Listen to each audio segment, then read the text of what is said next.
Hello, everyone, and welcome back to Gamestack Podcast, Episode 2, PUBG Spice Latte, or Player Unknown Fortnite, and we lost Rick and Shaline. You said the comma. Yeah, I purposely said the comma.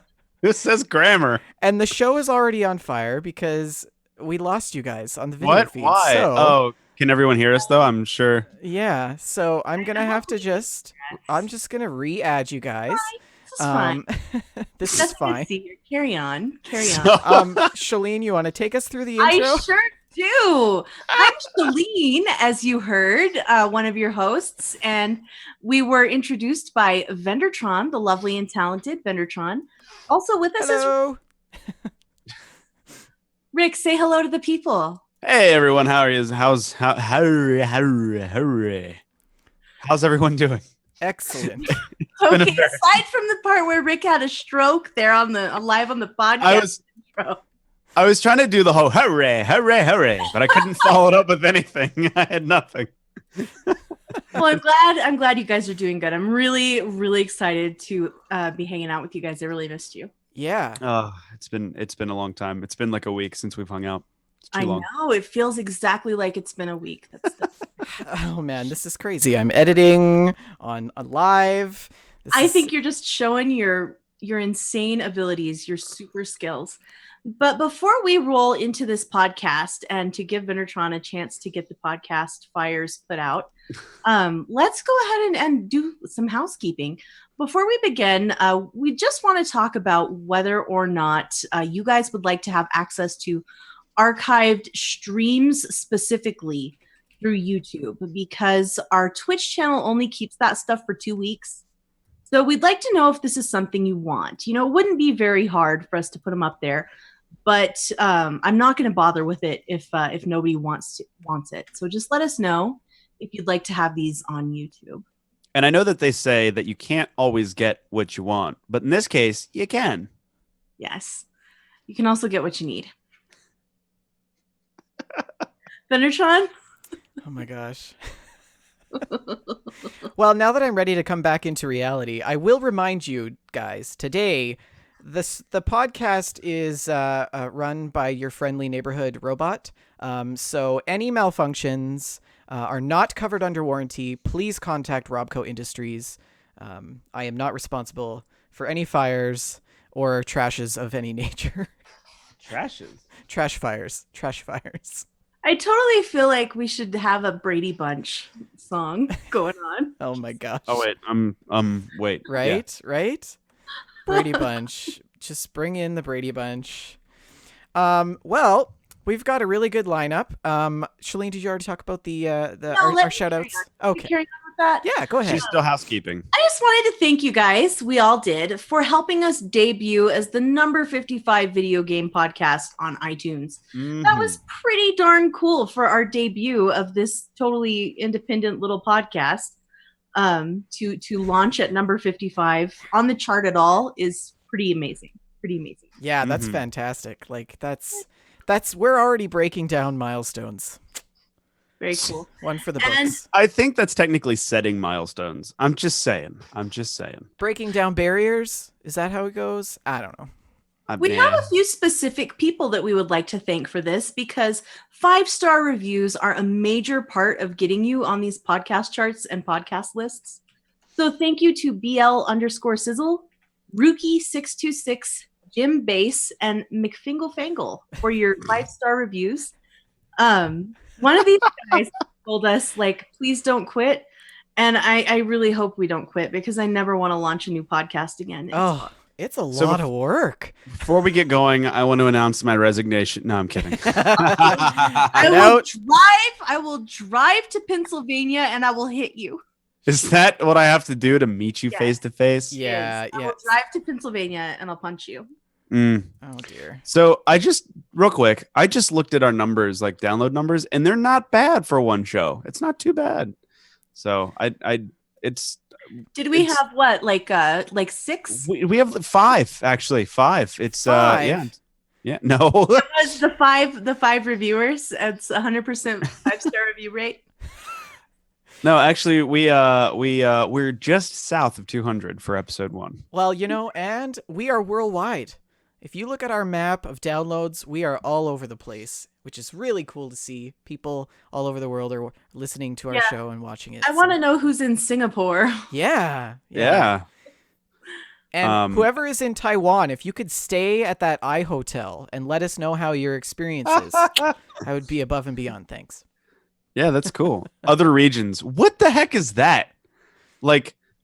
Seriously, on our guys, we're just looking at our demographics. This is all we're doing in the show is just looking at our stats.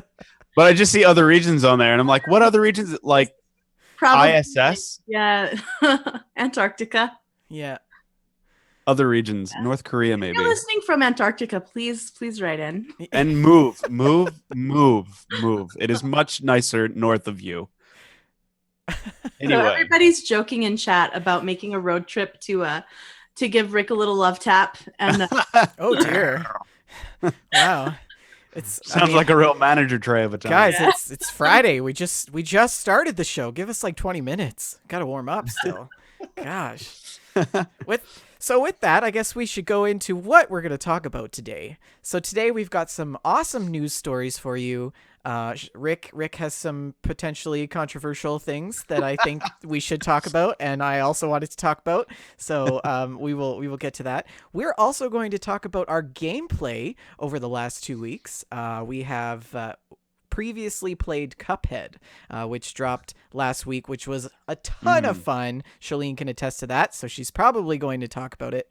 We've got some listener emails as well, and some Twitter shout-outs that we'd like to mention.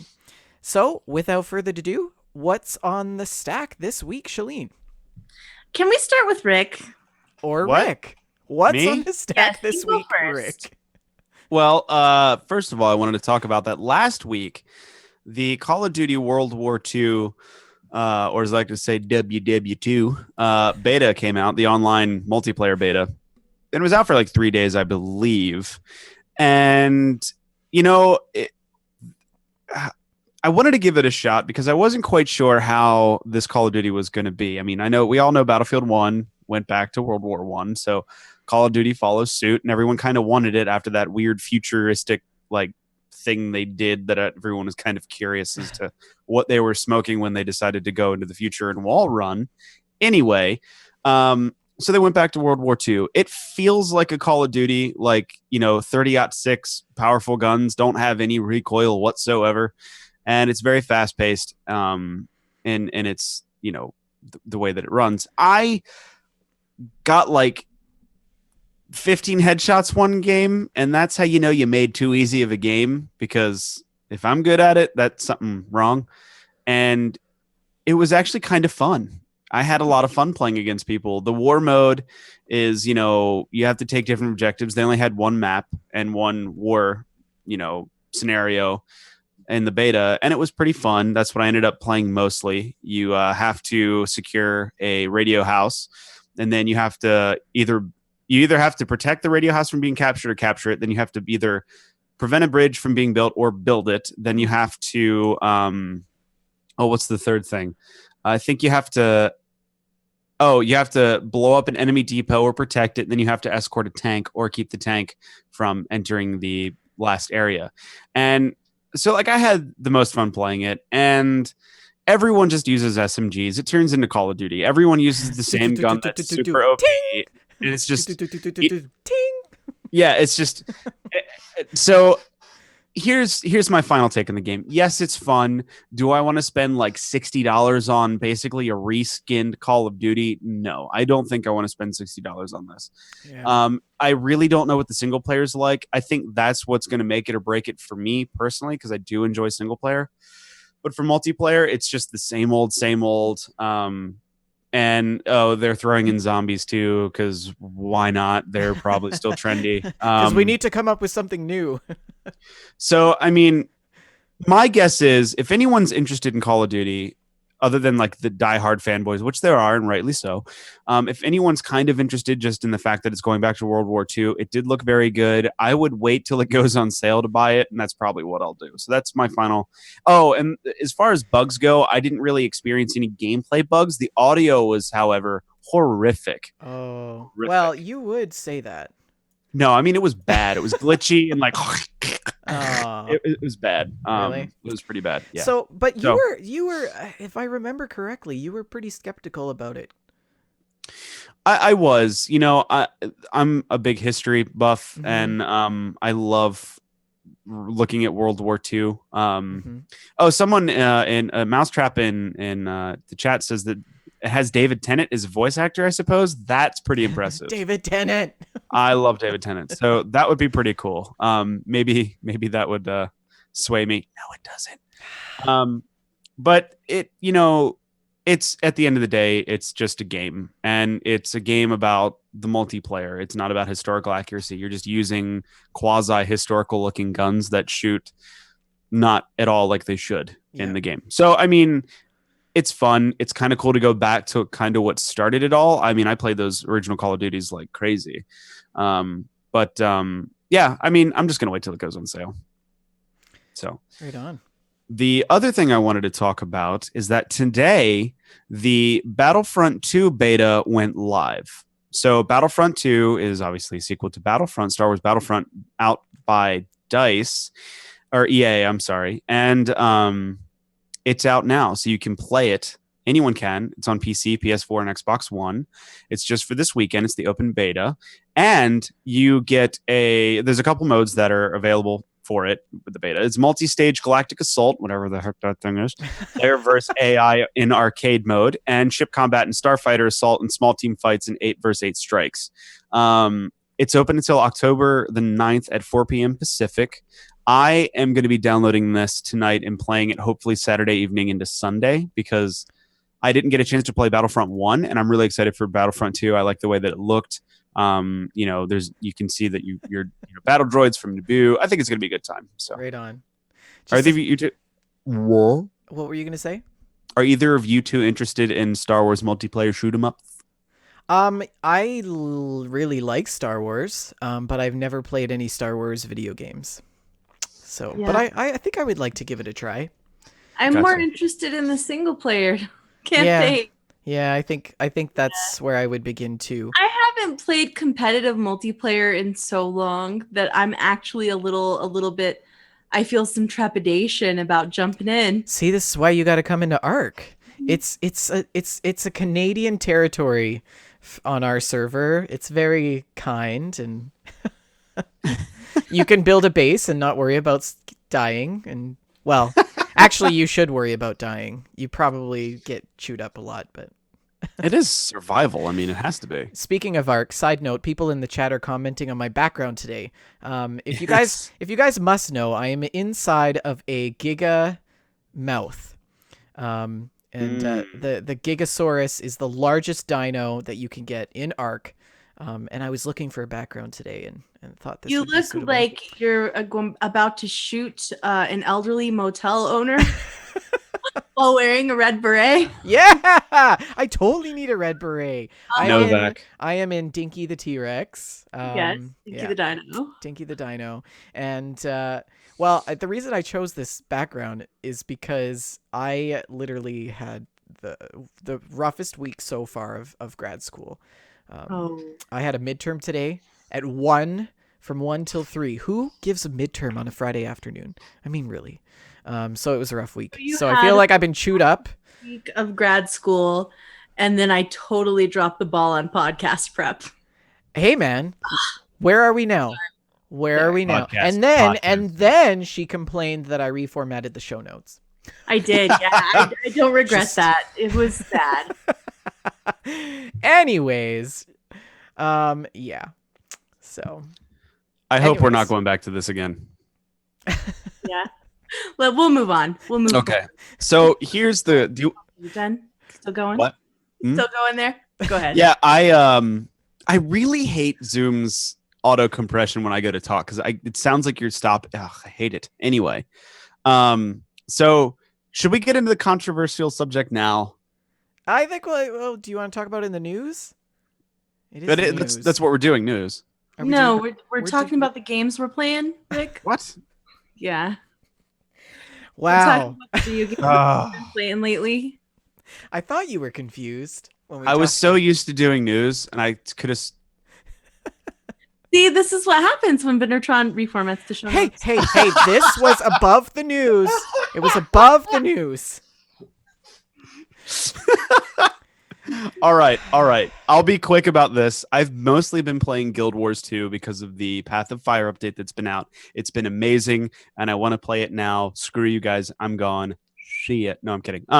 It's if anyone's into MMOs and hasn't tried Guild Wars yet, they have a free account you can play totally for free. Not the updated, not Path of Fire or Heart of Thorns, but you can play the central game, the main game of Guild Wars with limitations. You can play it for free. You try it if you like MMOs. It's really good. Path of Fire has been amazing. It's what I've been sinking all my time into. My Mesmer now is not a Mesmer anymore. He's a new elite class. He is a Mirage, and it's all about moving around so much in the battlefield. The enemy doesn't know which one's actually me. It thinks my little dudes are me. So anyway, it's a lot of fun. That's pretty much all I've been playing. So moving on after I've already done my news. Can't believe you changed the show notes, Vendor. Hey, what was on the stack was at the top of the stack this week, you guys. So none of that. Okay. So I've been like not very present in the world this past fortnight because I got a new job. So I've been super busy with that. I haven't been on social media. I haven't been playing a ton of video games. I think I missed a whole bunch of tweets also. So if you tweeted at me and I didn't get back, just tweet again. I'm sorry. And but yeah, I do have a few things to talk about. So I should be playing my SNES Mini, right? Remember we talked about that? Yeah. Yeah, didn't you order one? I did. It came in? And it did not come in. Oh. Amazon never sent it, Vendertron. What? Yes, I went to look at it and it says not yet shipped and it gives me no further information. Oh, well, is it coming from, it's probably coming from like Japan. Well, everybody else got theirs, so I think I'm not going to get one. Oh, no. Bummer, because Or I got all ready to visit those classic games and I was happy. Well, maybe somebody else got your SNES.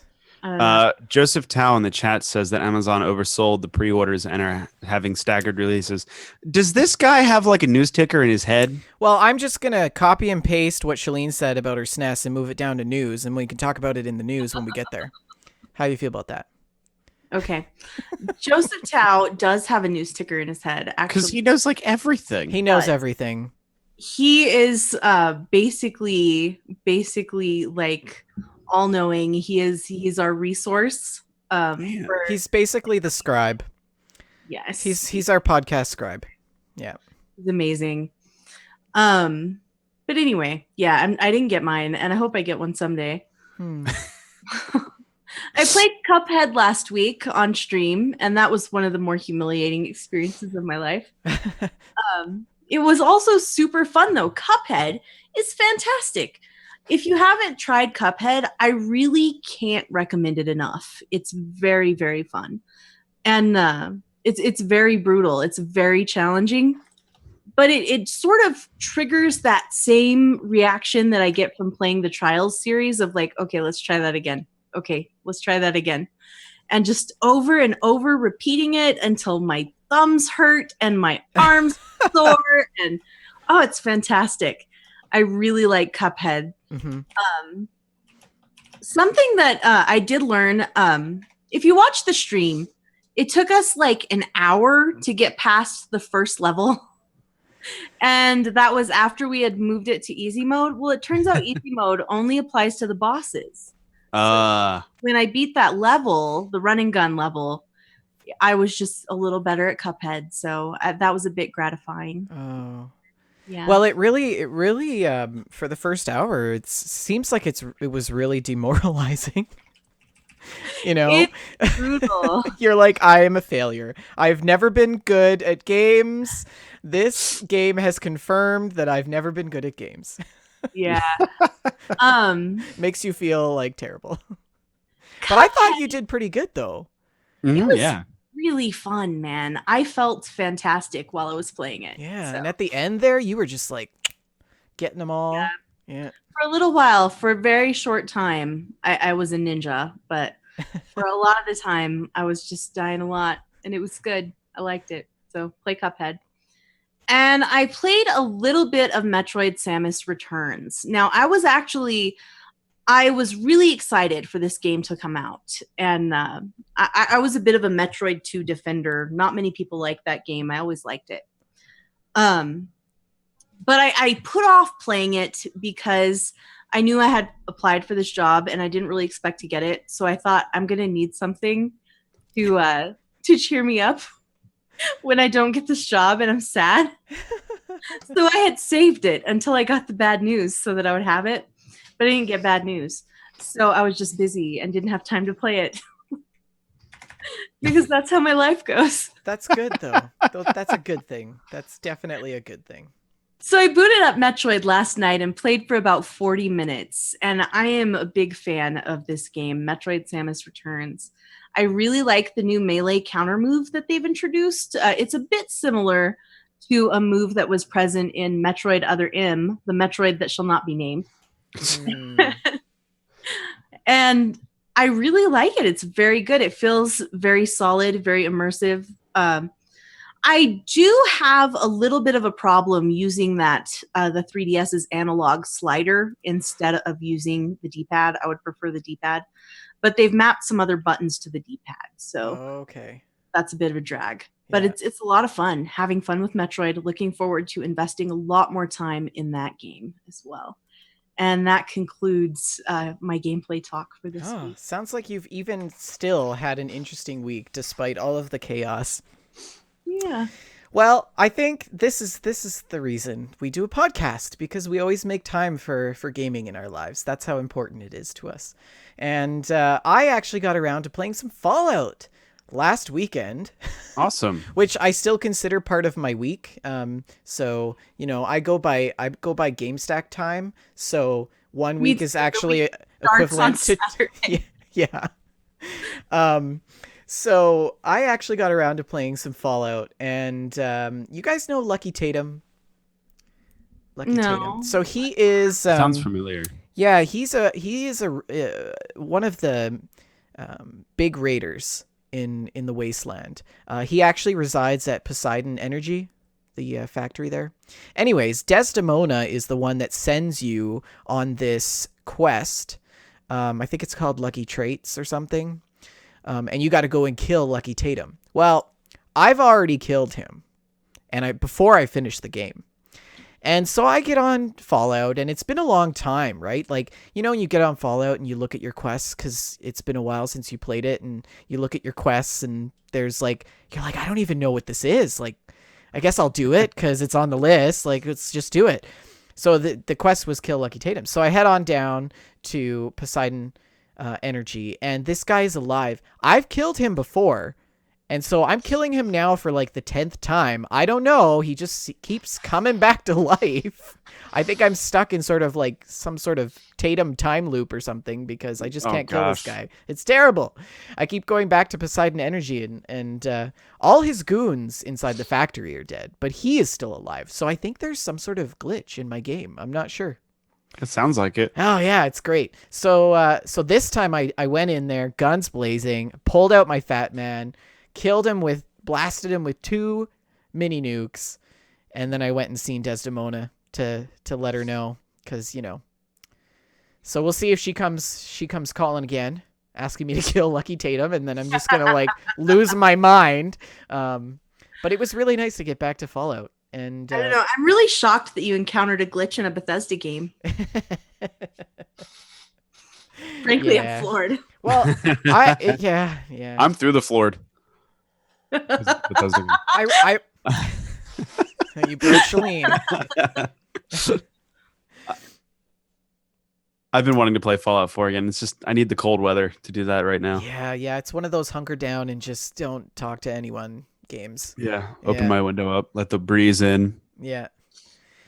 So that's what I played. That was my gameplay, and I only got about a half hour in, but I was able to do that and write a midterm, and all is well.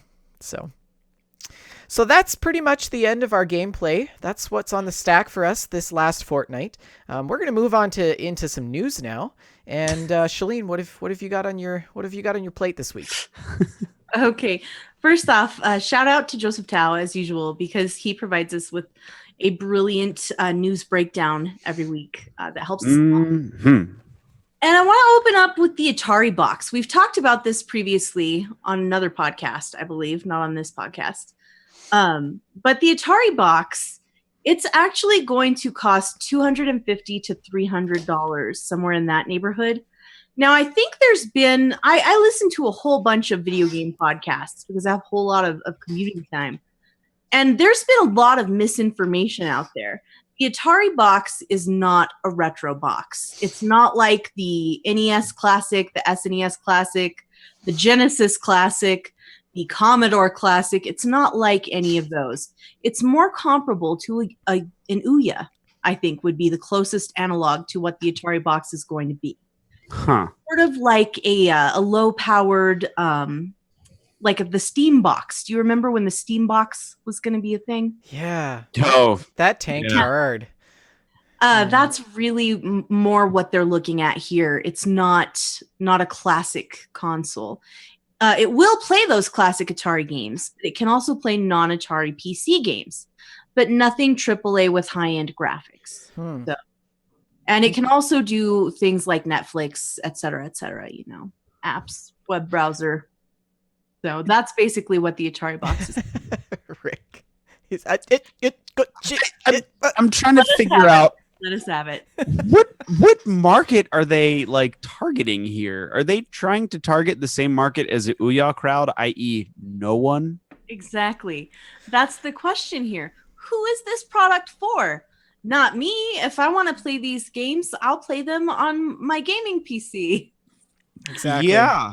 But if I'm someone who doesn't have, a PC, but wants to play a very more casual game, a non-AAA game, I'm probably going to be playing it on an iPad or something, Yeah. So is Atari still owned by Atari? I think it's a different Atari than it used to be. I'm just wondering who owns Atari now.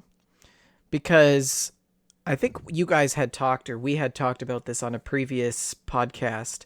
But Atari was... Which one? I thought, I don't remember. I thought they were bought out. But anyways, it sounds to me like they're trying to break the market.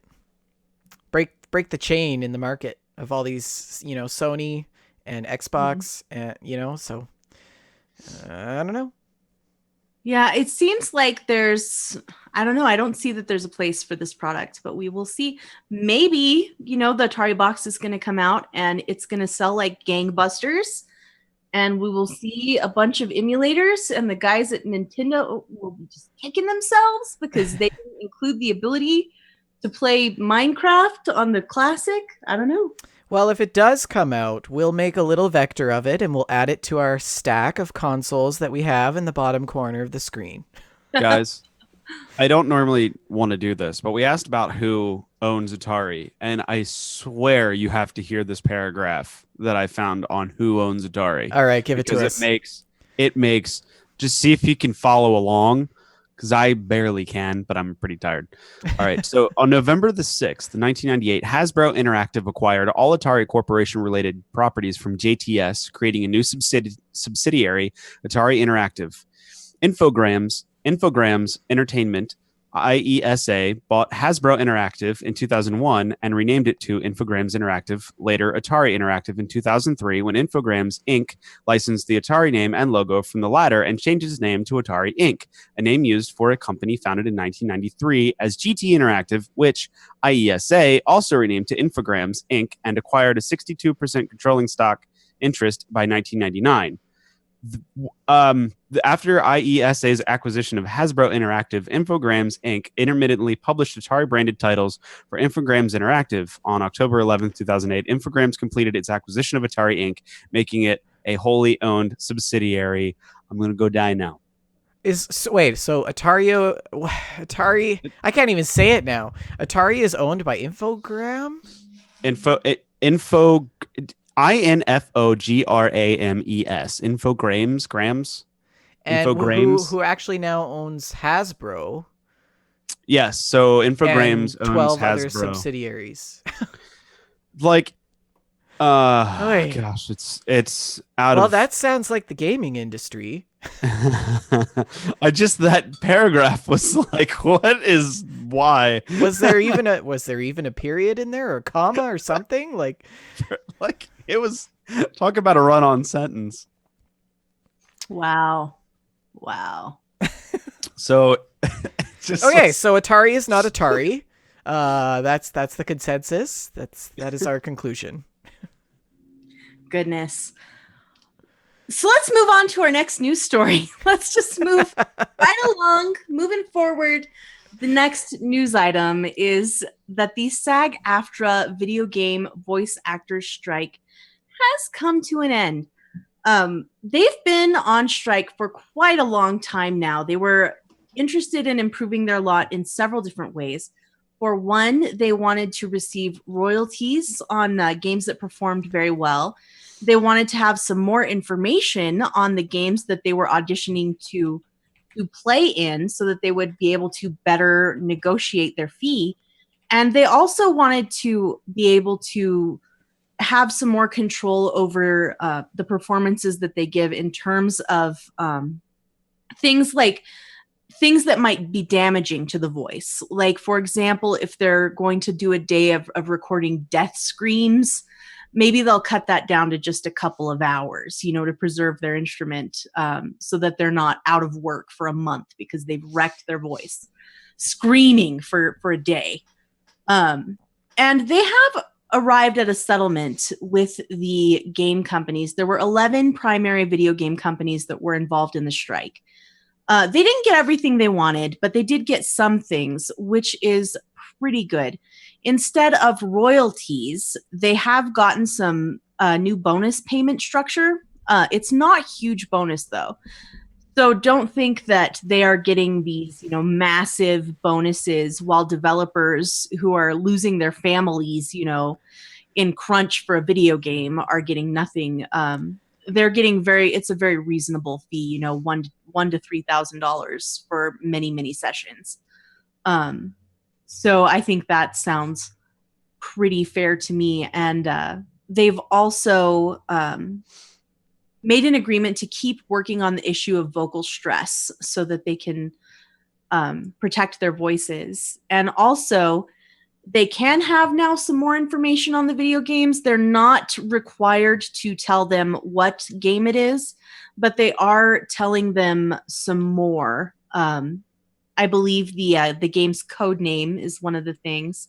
And also, they will tell them whether or not a project has anything that might be objectionable, like very graphic sex scenes or very graphic violence, something that an actor may or may not want to be involved in.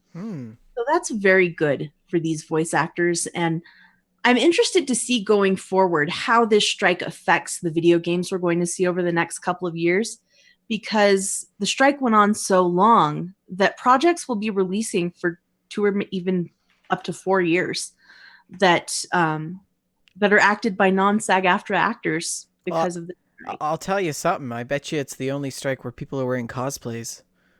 Mm-hmm. If you think about it, this video games are a fairly new industry in this regard. Mm-hmm. I know they've been out for a while, but like movies, they always kind of had like a system down for the actors that are in it, who gets what, who gets this paid, and blah blah blah blah blah. Where video games have always been a bit nebulous because they're so popular so quickly. They're always kind of thrown together as far as the rights are concerned. And as a big proponent for voice actors, like I love voice acting. I love listening to voice actors talk and stuff. I've had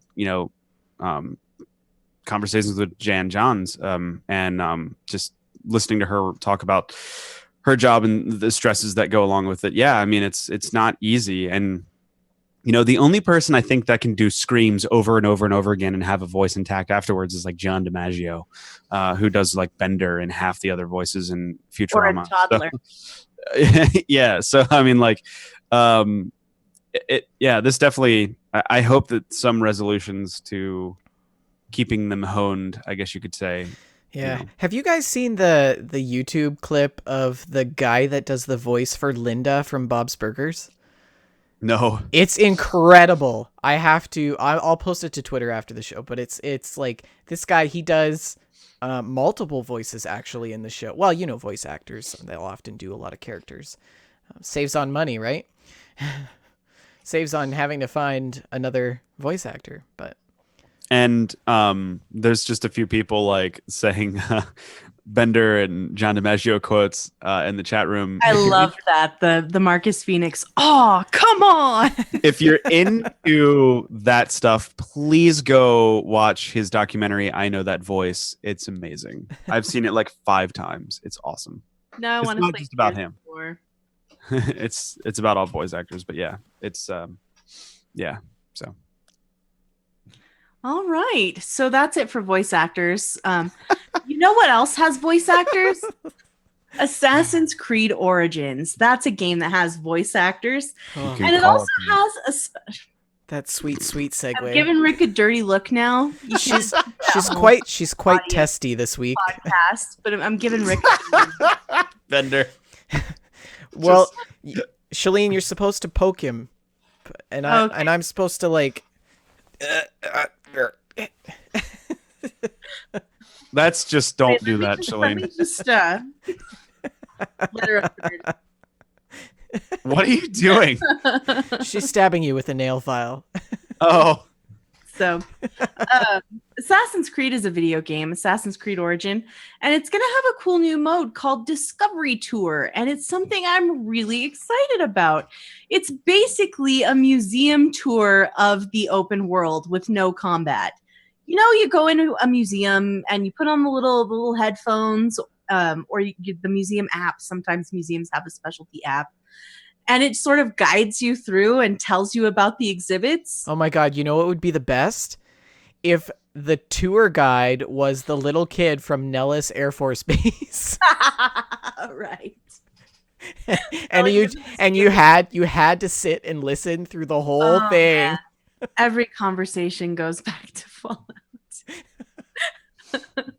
But Assassin's Creed, it's set in ancient Egypt, this new one, and they're going to have this tour guide where you can just roll through the open world with no combat and just look at this open world, the artwork, and learn about ancient Egypt, the people and the lives that these people lived. And I think it's going to be fantastic. It's an educational mode, and there are interactive tours from historians and Egyptologists on topics including the Great Pyramids, the life of Cleopatra, mummification, and even more. And I love the screenshot that they've posted on the Ubisoft blog, Evisceration, as they show this body being mummified. Oh geez. So Yeah. are they using that educational component as a tutorial piece as well?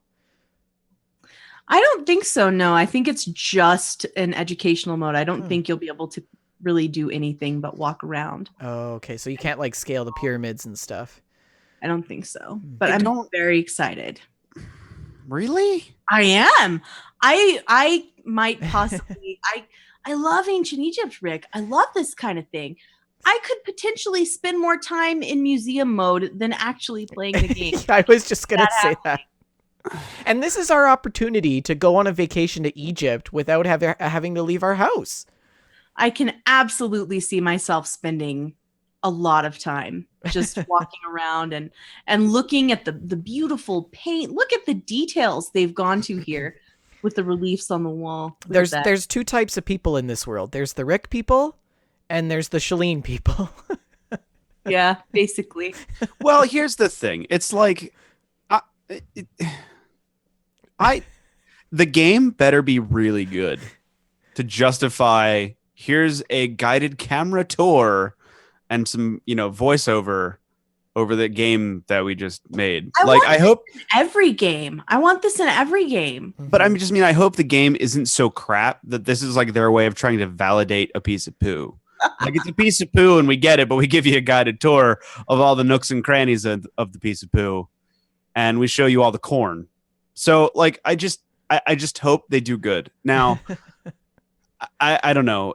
I've lost track of how many Assassin's Creeds they're like Call of Duties and Battlefields at this point, where all the numbers just got mixed up because like Battlefield 1, Battlefield Bad Company 2, Battlefield Bad Company, and then Battlefield 2, and then Battlefield 2049 or something, and then there's Battlefield 1 now, and it's all over the place. So I feel like you have Assassin's Creed 1, 2, 2.1, 2.2, then you have 3, and then 4, which is effectively Black Flag. Is there anything that I'm missing? Because now we're at Origins, which is apparently pre-1. You missed Rogue. I've gone cross-eyed. Rogue was like pre-3, concurrent with 4, I think. It may have been pre-4. Why can't they just go in order? That would be too easy. I just wanted to call out Jess in the chat says, please stream this, Shaline. I will go with you. Jess, I promise we will go on a museum tour of ancient together. Please. I promise I will make this happen. Please buy pith hats and wear that. Yeah. I have one. You, of course you do. Of course you have a pith hat. Why would you not? I'd really like my beret back, please. Of course you've got a pith hat. I feel bad for the guy you killed for it. Oh my gosh. Well, I feel like if we it in a secondhand shop, if you must know. Oh geez. I feel like if That's we embark on this museum tour, Rick is going to be the one kid that doesn't want to go on the tour. I know, it's like, And Shalene's like, "Wow, a Barbie museum. Are we going to Uncle Cliff's later? I want to go to the gift shop." It's too funny. Well, we can stream some killing stuff for Rick, and then we'll stream for being best. So, museums, sometimes they're free. You know what else is free? Some video games this October. Gosh, I love these segues. I know, they're so cheesy, right? PlayStation so great. Plus. If you are a PlayStation Plus members, Shaline, really? It's okay, just keep going.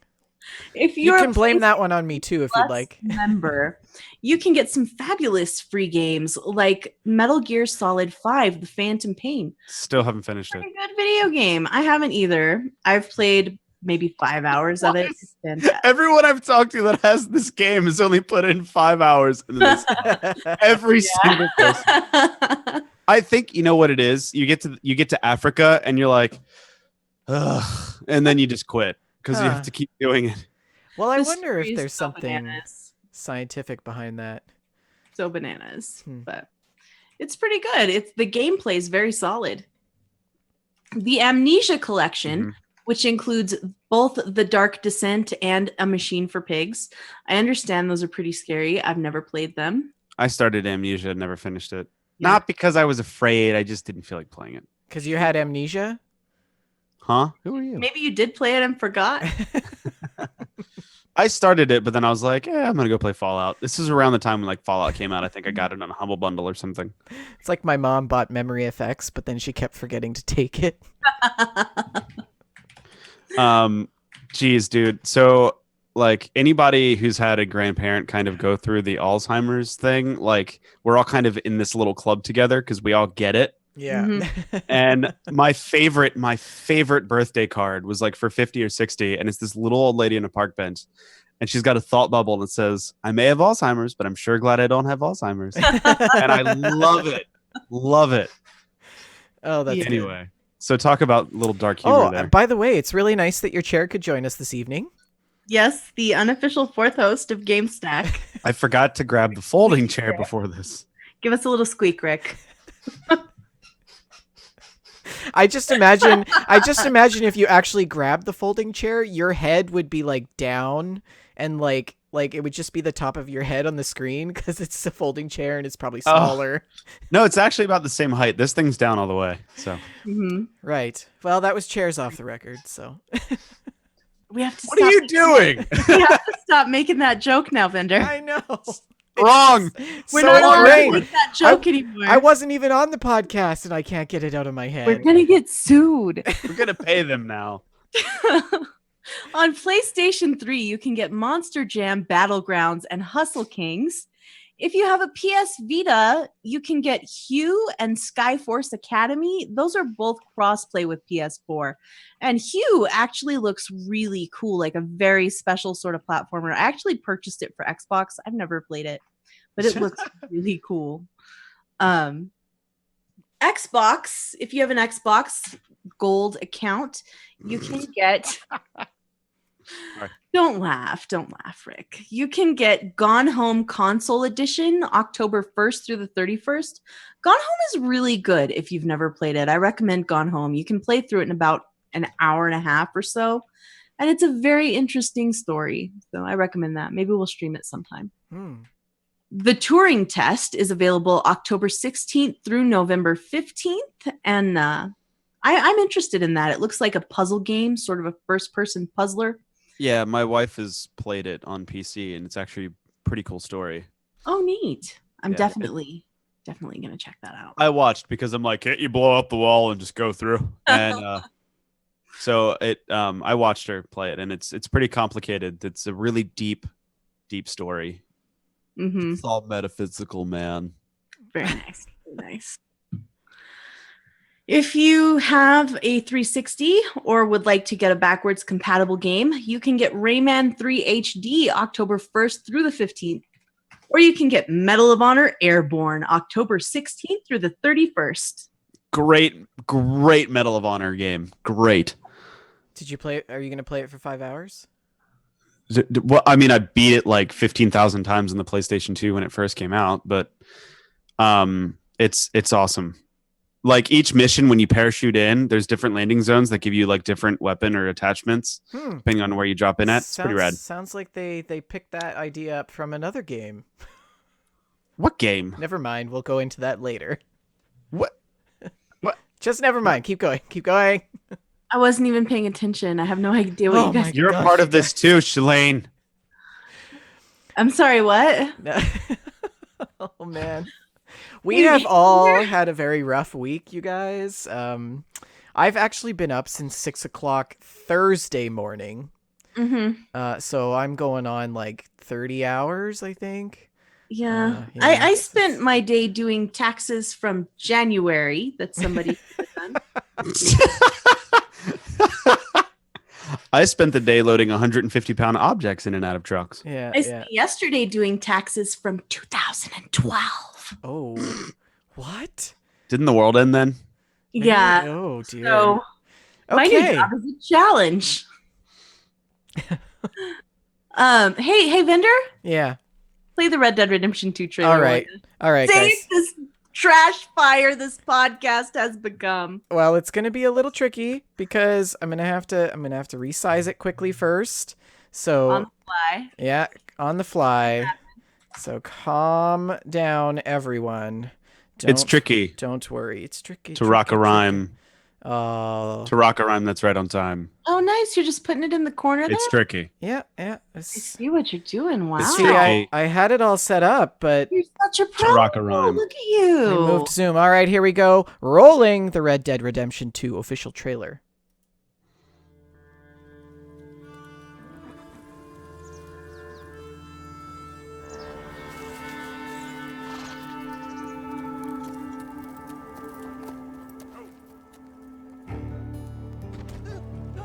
Got some money for me, boy? I seen your name in our ledger.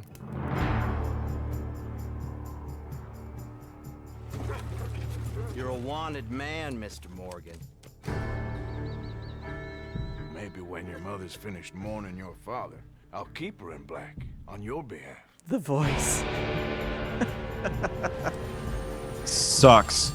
We got lawmen in 3 different states after us. They chased us from the west, they chased us over the mountains. We'll need an extra gun.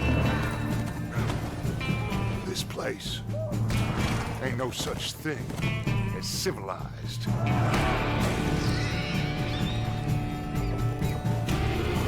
You're the only one of these fools that I trust. Where's our money? Do you have my bag? Always, Dutch. Product not yet rated.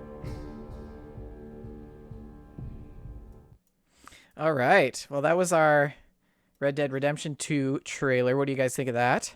Give it to me now. You know I'm really what? glad that Captain Bones is in the chat because he's our resident Rockstar expert. Yeah. I have been wanting a good next gen Western game, so I'm kind of excited for this. I just feel like the main character's voice doesn't fit. Yeah. Man, a grub from Burr, and he's like a clean shaven, good looking guy, and he sounds like some old timey guy. I don't He's know. got crazy eyes though, right? He's got like serial killer He's got eyes. crazy ass. Yeah.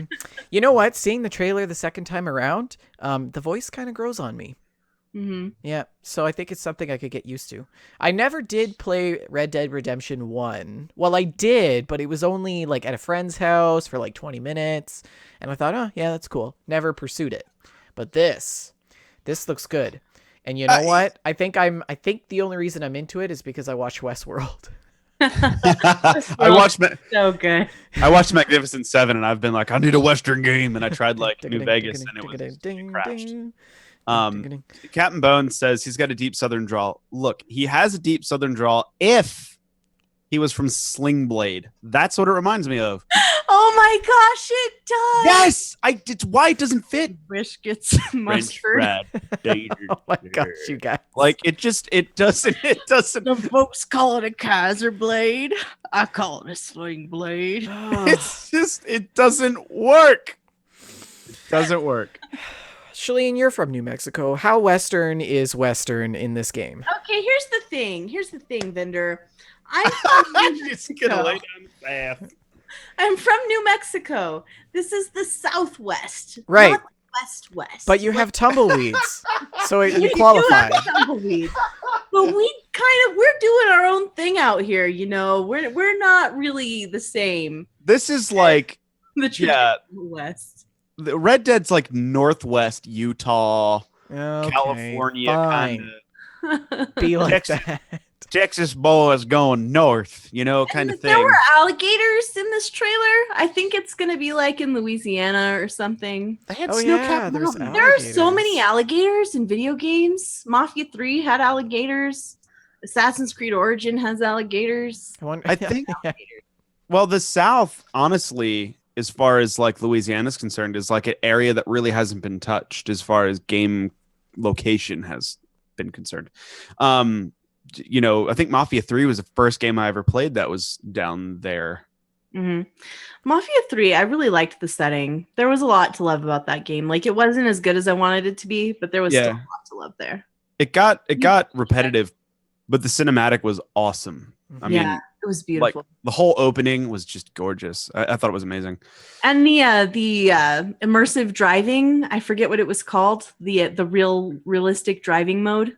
Oh yeah, Ever turn that on? It's the best. I got in so many collisions. Best. Oh yeah, take a corner doing like 140 in a 60s muscle car. Yes. Yep. There goes the back end. It's just hard to do on on like mouse and keyboard because like turning is not gentle. It's on off, on off, on off. So, but anyway, Yeah. Gosh, this is the most derailed show. Like It's so much fun though because we're all ridiculously tired and it's just happening. So, yeah. we haven't even gotten to like the main reason why our show's titled the way it is. Yeah, PUBG Spice Latte or the other one right. or both. Both I don't and. know. I don't know who I am anymore. I think this game looks really good. I am a little weirded out by how much of a bad guy this main character seems like. Yeah. Because you're always sort of an anti-hero in Rockstar games. You're never a straight up white knight good guy. But this guy, he seems to have no redeeming qualities. And I'm not sure that I want to spend 150 hours with somebody that has no redeeming qualities. Shalene's moral compass is going wait. You know what I'm saying, though? Like, I'm concerned about how good I'm going to feel while I'm playing this game. Yeah. I think that they're not letting on to anything about it. Well, which is just as we would expect with Rockstar. And he could be like an undercover guy for all we know. We'll see. Maybe he's not even the playable character. Maybe it's or He could be a Sham. robot. Maybe you play as the stabby lady from the trailer. What wouldn't that be a switch up? Oh man. I Like, love the he's got stabby lady. he's got That's my got a favorite part. dress on under those spurs. Crow Jane. So I want to touch real quick on the idea that there's this multiplayer aspect to this game that nobody really quite knows what it is yet. And the fact that we saw the train robbery with all those people. Now, keep that in mind. Multiplayer train robbery, if that's a thing, think about that for a second.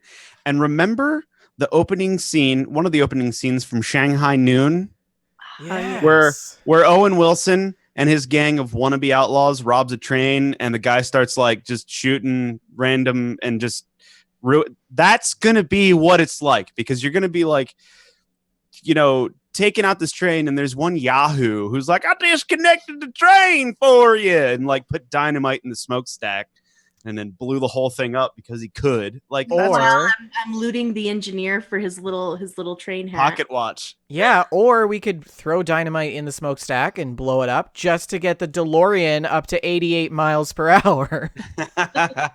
I'm just saying, I have a fear of games that are MMO, also not MMO multiplayer type games, because the Mhm. immersion is so close to being broken on those if it's not done right. Yeah. Mhm. Well, Yeah. it's going to be good. I'm excited to see it. Mm-hmm. So there was a surprise game launch this week. It's something that looks pretty darn cool. I don't know. Have you guys watched Stranger Things? One of my favorite shows. Love it. It's fantastic, right? Yeah. Well, would you like a Stranger Things video game? Would I ever? There is one. There is What? one. They released it this week. It's a mobile game, and it actually looks pretty rad. They've done this throwback retro style here, and it looks like it's got some RPG elements, and it looks actually really cool. Yeah, I should have linked the trailer for this one so you could have played this one too. But it looks really cool. I was gonna try it. I didn't have time because job. Well, we could search. We could search the trailer right now. Let me Okay, see. do it. Make it happen, Vendor. Make it happen. I'm excited for the release of season 2 of Stranger Things. That's this month, isn't it? It's October 27th. 30th? Oh. I can watch it while I'm playing Mario Odyssey. All right, you guys ready? Let's do it. Here we go. Stranger Things game trailer. Ooh, I love it. I love it already. Oh, it's so good. The van.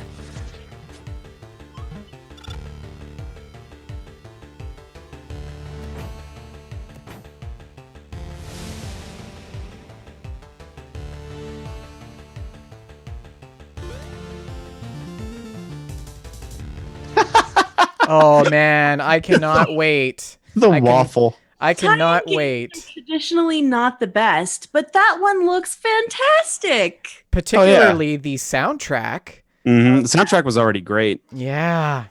Yeah. So my wife's company is having a Halloween party, and she already has the sides of her head shaved. My wife does. Oh, And, cool. She was like joking with me, like, "Hey, I should like dress up as 11 and like shave my whole head." I was do it. Do it, like seriously do it, and she won't. So Well, if she maybe was you more should. Just if get she a- was more get a active pink on dress. Twitter, I would tell everyone to go like tag her and say do it, but I hope she does it. I think it'd be amazing. That's fantastic. I would love that. You should post pictures if you can get her talked around. Yeah. I'm gonna try to talk her into doing it. That would Well, be I'm cool. definitely going to try that out. Thanks for sharing that, Shaline. I had no idea Stranger Things was even putting out a mobile game. Is it free? I don't know. I think it is free. I installed it, so it must be free. I wouldn't have Yeah, installed it if it wasn't free. Yeah, I just read in the article. And I still had Magikarp open. Nice. I just saw in the article here it is completely free to play with no extra purchases. Holy crap! It's a game that's doing something right. And the Yeah. icon is like a little SNES cartridge. I don't know if you can see it. Little SNES cartridge. Oh yeah, Yeah, that's cool. I can see Is that it. adorable? Yeah, it's cute. So cute. So cute. So my final news item, gosh, this was a lot of news. And you guys haven't even done your news. I news it. It's a lot of news.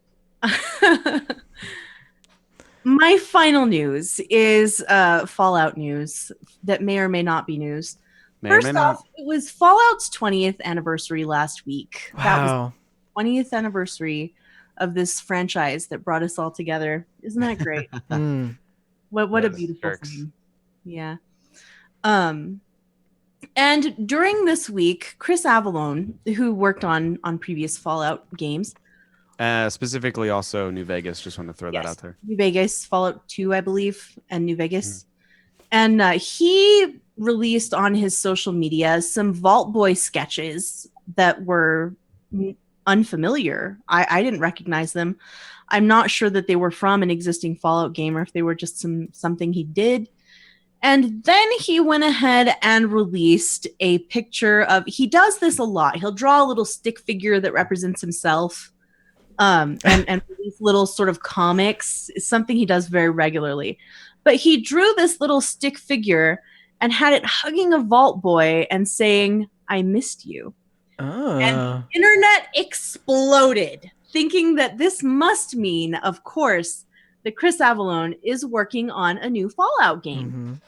I would love it if that were true, but I think we may be getting ahead of ourselves. Well, that's what we do, It is what we do. It is what we do. right? So But I can't help but feel the hype in my heart, even though I'm telling you. that's a not good to feel show the- title. Yeah. Hype in the heart. Yeah. Just gonna table that for later. Captain Bones mentioned that I got the Fallout RT, the Fallout account, retweeted my tweet. Yeah. Basically made my mentions unusable for like 3 days. Oh. Man, I hope so. I mean, this seems pretty blatant, though. It really does. It really does. He's not a stupid guy, you know. He knows, No.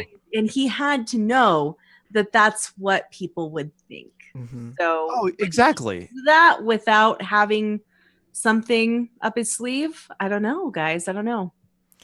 Well, maybe Bethesda has just gotten to the point where they can just be bold about those things. You know, Mhm. they don't care anymore. They've got theirs.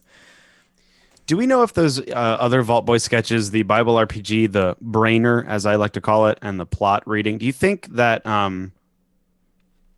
those are like from Van Buren or something? It's possible. It's possible. I didn't have time to do the research I wanted to do on this item. I really didn't. And I'm sorry for that, guys. I've let us all down. But I didn't recognize them from anywhere. And I heard only speculation. I never heard anyone saying specifically, "Oh, no, those are from this." I don't know. I hope it's a thing. I really do. But Well, we'll find out. Chris Avallone's an amazing writer. He really is. And I would love to see him back at work on the Fallout franchise. And the final bit of Fallout item that I had was that a New Vegas developer did an interview with Eurogamer, I believe. I'm sorry, I didn't do enough research for this. It's okay. It's okay, Shaline. Do this all from memory. I forgive you. And thank you, Ron. I have been absolved. Wow. New Vegas on console slowed down. It nerfed the PC port. This is something that all the PC gamers always suspect, is that console editions of games mean they get lesser editions of PC games. And in the case of New Vegas, it was true. Mhm. They mentioned several plans that they had in mind, like several different regions of the Mojave that they were going to have, separate different regions of the Mojave, that they were not able to realize on console, so they didn't exist in the game. And also several different things, like some of the glitches and some of the really egregious bugs that New Vegas shipped with were the fault of the limitations of console. So I know a lot of people would prefer for a game like this to only come to PC so that you could get the optimal best version. But you know what? If that had happened, I would have never found this franchise. So I will take it with the warts and all of console. Fallout NVR, New Vegas remastered Oh gosh, don't say that. Please don't let that be a thing. with DLC and microtransactions and an app. Shut up. There will be an app. Shut up. You're going to give them ideas and it's going to suck now. They're going to release a new Fallout game, but then you boot it up and it's actually a port of Skyrim that you play on, on the Fallout television set. Oh my that's gosh. That's Please good. don't give them ammunition. That's all I had, guys. Take it away. All right. Please So take all right, so we're going to get to the controversial thing, and I won't want to spend too much time on it, and then we'll get to the reason why we're all here, let alone video games. So I, as most people know, am a huge, huge fan of Wolfenstein. I love Wolfenstein. I loved the New Order, and I loved the Old Blood. I only put like 50, maybe I put like maybe 20 some odd hours into both because they're relatively short, but they're so much fun to play. Just great shoot 'em up, kill 'em all games. They're great. So Bethesda, as everyone knows, is releasing Wolfenstein 2, which takes place in the 60s, and Germany won World War II with all of its advanced weaponry and such. And Death's Head at the helm of, all their war machine. So they win. They take over America. America surrenders effectively to Nazi Germany. So the Third Reich rules, okay? That's the premise of this alternate reality game. Alternate reality game. Alternate reality fun thing, okay? So they have been pushing this so much because it's about liberating America. It's about liberating a country from a totalitarian rule. Yep. So one of the taglines they use is "Make America Nazi Free Again," after the slogan that Trump used, "Make America Great Again." It's just a play on words for an alternate reality fun thing to play. It's almost like you're telling us we can't do a fun thing and everything has to be about politics. So apparently IRL Nazis and other such drivel folk got really mad at Bethesda, and they're like, way to make it political, way to go, make it current, which is funny because it happens to be, this is the sad thing almost, that they announced this game last year, and it happens to kind of be current now, like politically. Yeah. And they didn't even try. It's not their fault they didn't try it. No. Which sucks. Well, it's potentially well, it depends how you look at it. It's potentially really good timing for them. Oh, great. I'm so glad that Nazis were a relevant thing in 2017. Or it's potentially really bad timing for them. What you're telling us is that Bethesda is responsible? No, absolutely not. I'm telling you that it boils down to money. They've put in a Manchurian Candidate Yeah. to sell more copies of Wolfenstein? Oh my gosh. Brad Pitt's gonna roll in there.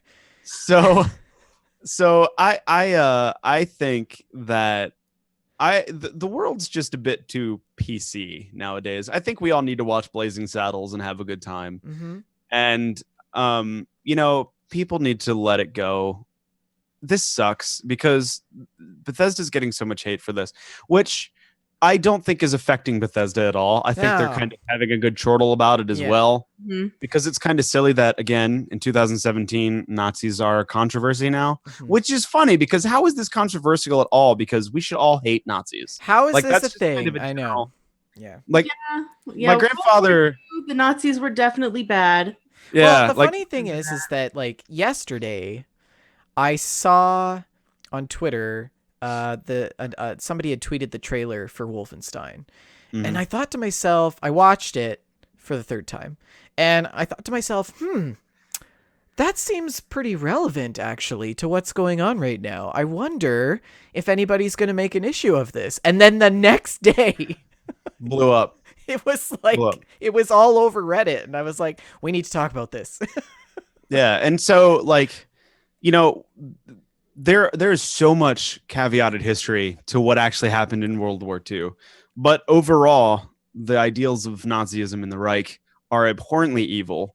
And so it's just ridiculous. They killed a lot of people. Killed a whole lot of people. Yeah. I think Let's not forget that, guys. If anyone wants an education in that, all you need to do is watch Schindler's List. Yeah. Or Saving Private Ryan.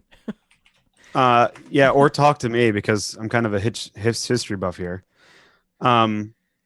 So Neil deGrasse Tyson and I cannot remember. I love him. He's so great. I do too. But he basically, and I this was just, I forget where I heard. Oh, it was on. I think it was on Talking with Chris Hardwick, where he was basically saying statistically we are living in a less violent time than ever in history, and he just used the like 7 or 8 years of World War II, and like it was something like 1,000 people per minute died over the 7 years, like something astronomically insane. Wow. So yeah, like it was not a good time, and the fact that now, like because of just a video game, Nazism is causing controversy in a way where it's offending little snowflake Nazi. Like it's silly, and get over it. And I'm done. And go buy Wolfenstein 2 because it's going to be yeah. absolutely a great kick-ass romp. I wonder if Bethesda. All the games I'm sorry, I'm going to interrupt you. Yep. For a long time, I felt like all the shooters were World War II because Nazis were a safe enemy. You know, Yeah. you would not get any media outcry if you were shooting Nazis. Like nobody would care about that. And suddenly it's a problem. You know, I wonder if Bethesda is going to change the gameplay or add additional quests or something, however the engine is, to sort of like in spite of this like little flim flam. I would like to see that as sort of like a protest. I can't wait for that. I mean, just the gameplay alone, after playing like Fallout for so long and games like Guild Wars, like just to have an old school run and gun shoot 'em up was a lot of fun to play. Right. And it's hilarious. Our chat room. Mousetrap says you would not see any media outcry. Here they go. He's right about that.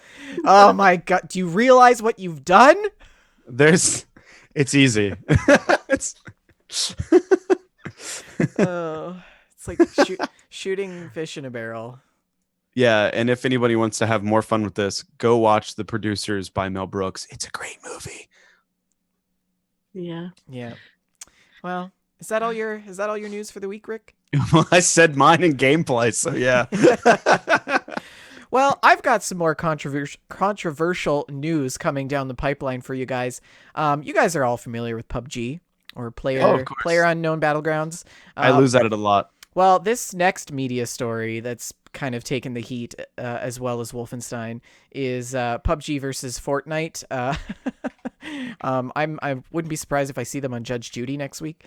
But that would be amazing. Right. He needs to make that YouTube video. Right? Yeah. Oh gosh. Yeah. Right. Here we go. Well, if you've played Player Unknown Battlegrounds, you've undoubtedly experienced its thrall, which has quickly made it one of the most popular games in 2017. The developer Bluehole Inc. is staking claim that Epic Games Fortnite, like the game Fortnite, is copying PUBG, saying that they are replicating the experience for which PUBG is known for, i.e. you drop down from the sky in a plane, etc., etc.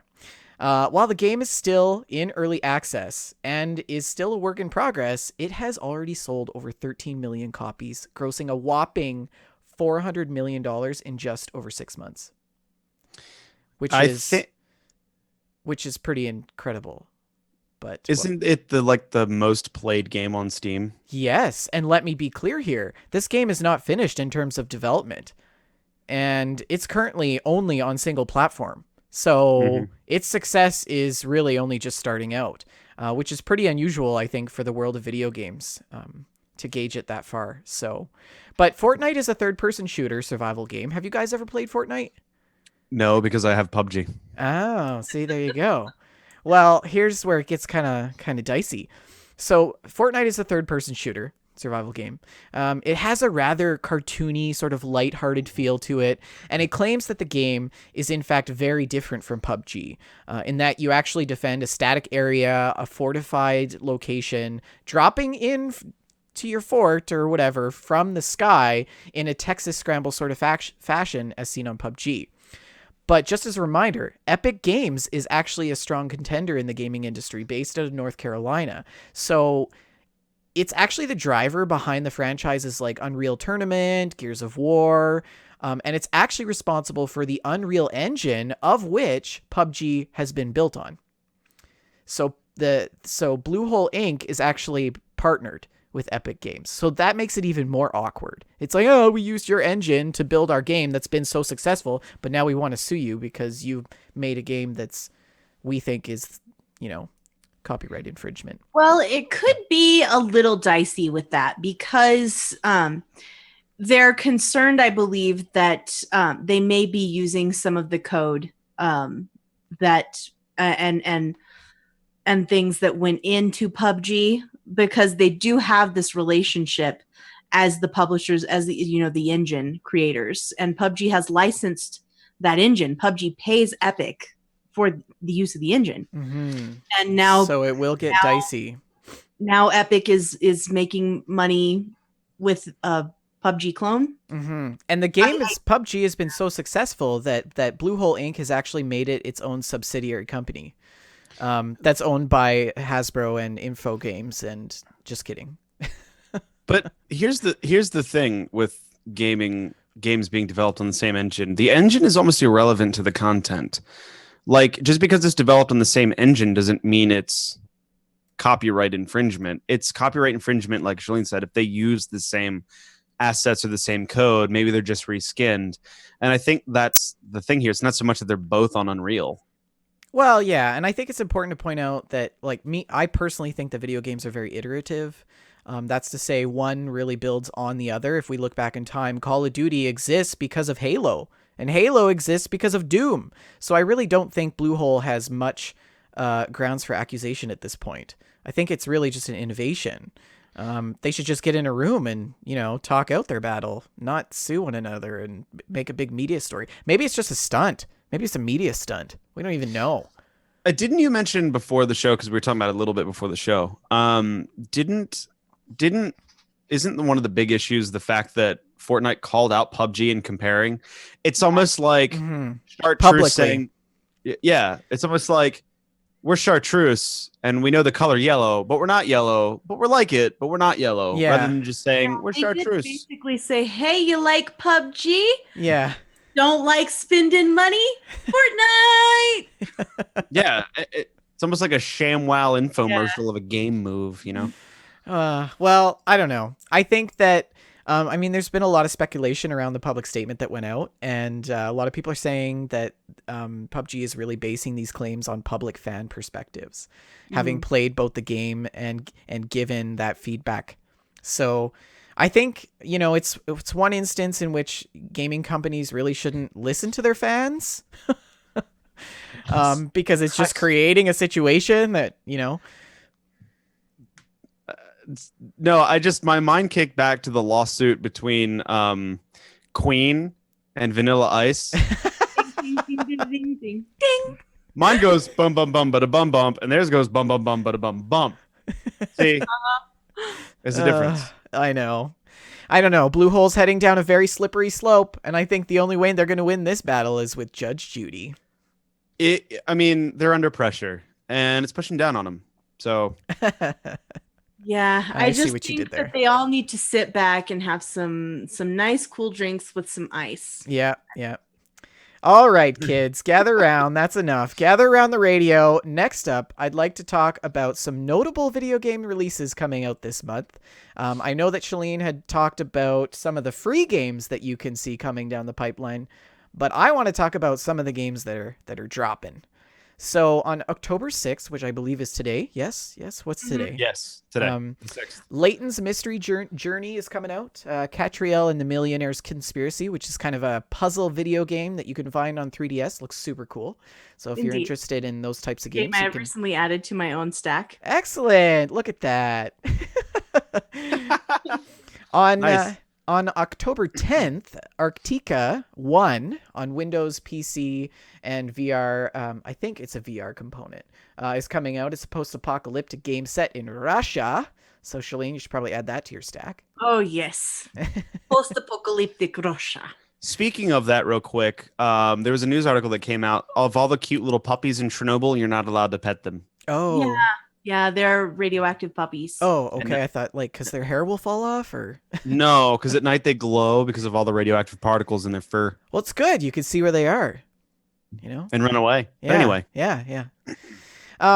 Also on October 10th, the award-winning sequel Middle-earth: Shadow of War comes out. Windows PC, PlayStation 4, and Xbox One. So that's been a controversial game already. Mm-hmm. Yes. Microtransactions. Yeah, but I think we've had enough controversy for this podcast. Moving along, on October 17th, we have Elex coming out on Windows PC, PlayStation 4, and Xbox, which is sort of a gothic post-apocalyptic open world game. Looks super cool. I might get it. Just saying. What post-apocalyptic game is happy? Well, I never said it was happy. Like Gothic, like just kind of makes it like Fallout is happy. Fallout No, is the it's happiest not. game I've ever played. Yeah, you listened to like Edith. Do you Edith remember? and Do you remember Dinah the Washington? Cappy song? Do I have no. the Bottle and Cappy song? Yeah. No, need I remind you of Springvale Elementary, where you find a cage full of little tiny skeletons? While Yeah. you're listening to Billie Holiday, it's fine. Everything is fine. Yes. Okay, I guess you're like that chick in Arafu that's like, Oh. catalog sales Yeah. guy or Yeah. whatever. Do you want some muffins? Like, I just want to be trudging through with my 47. Hey, bongo, bongo, bongo. I don't want to be a congo, na na na na na. Like, anyways. Then if we whoosh back to the end of the month, on October 27th, we've got a whole plethora of games coming out. We've got a Japanese horror called Yamawari Midnight Shadows coming out on PC, PS4, and PS Vita, which actually looks pretty adorable. And so I've added it to my list, added it to my stack, because it looks like a horror game I would actually be able to get through, Shaline. Okay. Yeah. We should stream it. Yeah, while we're on the topic of happy post-apocalyptic games, this is one of the horror games that I would say is a little bit more friendly. Ubisoft's Assassin's Creed Origins comes out October 27th as well on PS4, Xbox One, and PC, which we are all very excited about. And that's pretty much it in terms. So I just want to point out that these aren't all of the games that are coming out in October. These are my notable games, ones that I think that I would like to play personally. So, and we also have Wolfenstein 2, the new Colossus. Forgot to mention Yay. that. So, Could be fun. elephant in the room there. So. Yeah, so that's some of the cool releases coming out. So watch out for those. Don't forget to pick up those free games that are coming from PlayStation as well. Oh, I'm sorry. I didn't realize you already had that in the notes. Yeah, no, it's okay. It's good. We don't have to talk about it. Okay. Yeah. So that was our news, and I think we're going to roll into some listener emails, tweets, and more. Shaline, would you like to talk about what our awesome fans are saying to us? I would. Our first entry is a post that Mark Woodcock made in the Facebook group.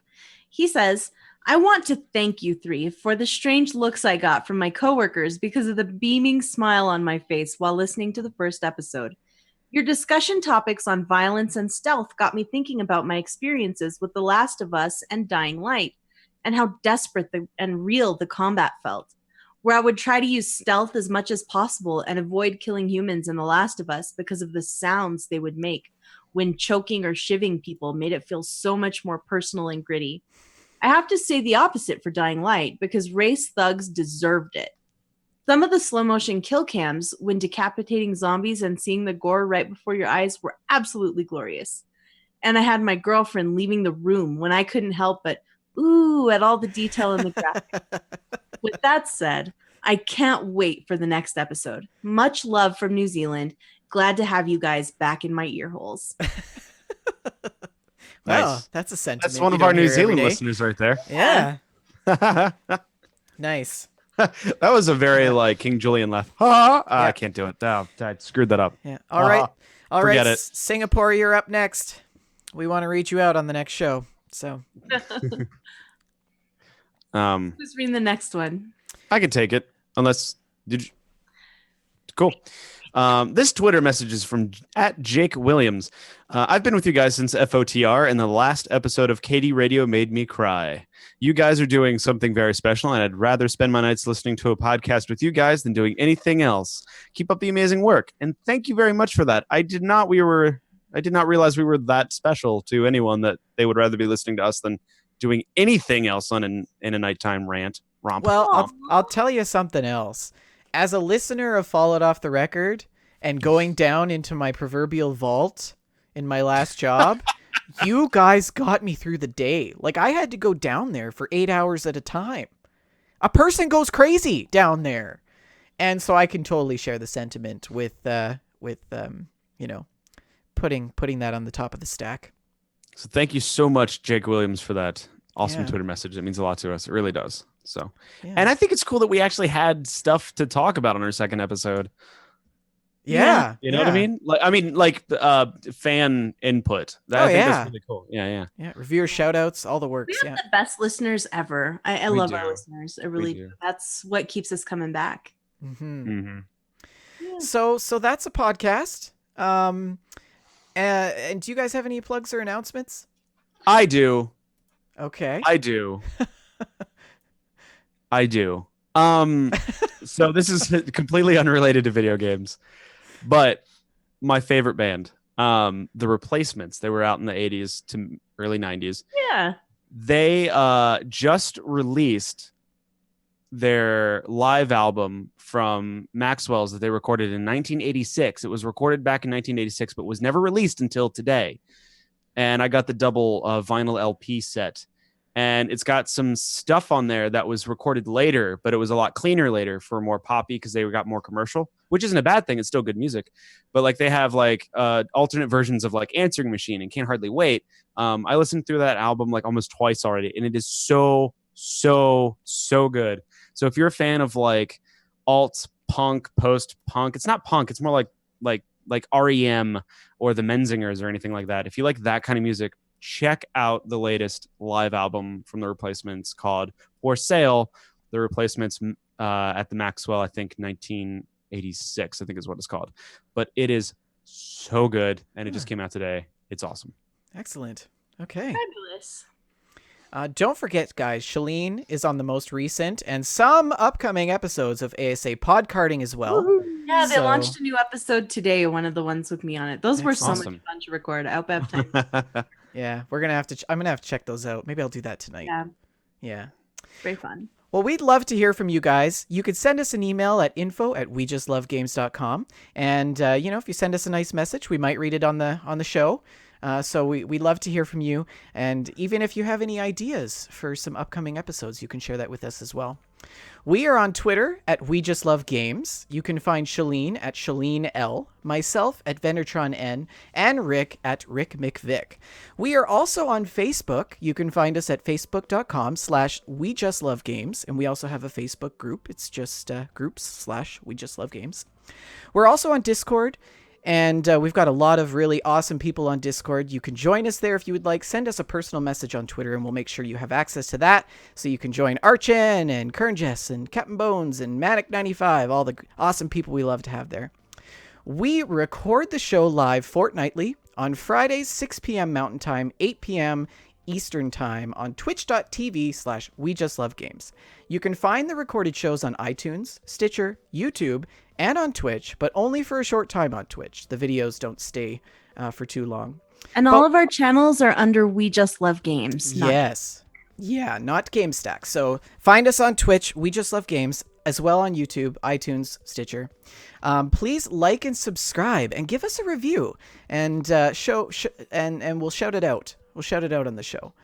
You can leave us a review on iTunes if you would like, or you can also leave us a review on Stitcher. It helps us tremendously get our wheels off of the runway. So once again, we want to thank everyone for listening, and we look forward to having you all back here in a couple of weeks for another great show.